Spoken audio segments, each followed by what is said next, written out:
ఏదో అదేదో ఉన్నప్పుడు 10 మంది ముందే అంటే అది మనది. అంటే ఒక సిస్టాన్ని డెవలప్ చేయాలంటే ఖచ్చితంగా ప్రమోటర్ సపోర్ట్ కావాలా.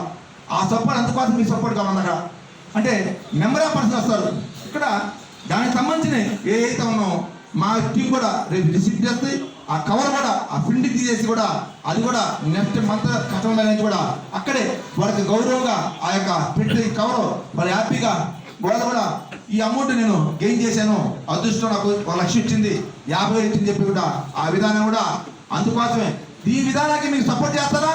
మా సైడ్ నుంచి మీకు ఏం కావాలి? రిసిప్ట్ తీసి కవర్లో పెట్టి స్టిచ్ కావాలా. మీ సైడ్ నుంచి ప్రతి కస్టమర్ ఫ్లాట్ బుక్ చేసిన వాళ్ళు ముందు వరుసలో కూర్చోవాలా. మీరు ఎట్లా 21 మంది ఎలా కూర్చోబెట్టామో ఆ యొక్క మంతలో ఎవరైతే ఫ్లాట్ టిప్పు తీసేకొచ్చారో ఆ టిప్పు తీసే వాళ్ళని ముందు వరుసలో కూర్చోబెడితే వాళ్ళు హ్యాపీ అవుతారు. తర్వాత కస్టమర్ కూర్చోబెడతాం, అది వేరే విషయం. కానీ వాళ్ళకి ప్రాముఖ్యత ఇవ్వాలా. అంటే వీళ్ళు ఫ్లాట్ బుక్ చేశారు 50 మంది అనేది మిగతా వాళ్ళకి తెలియాలా. మిగతా వచ్చిన కస్టమర్స్కి 200 మంది అంటే వాళ్ళు ఫ్లాట్ బుక్ చేశారు కాబట్టి నన్ను వాళ్ళు కూర్చోబెట్టారు. రేపు మనం ఫ్లాట్ బుక్ చేస్తే రేపు మనం కూర్చోబెట్టారు కదా. ఆ భావన అందరినీ ఒకే కింద వచ్చేసి ఫ్లాట్ బుక్ చేయడం వాళ్ళని ముందు కూర్చోబెట్టరు, ఫ్లాట్ బుక్ చేసే వాళ్ళని వెనక్కి కూర్చోబెట్టరు. చూడు ఎంత తేడా ఉందో. వాళ్ళేమో ఇదేంటి అంటే అదేదో అంటారు చూడు. మీకు తెలుసు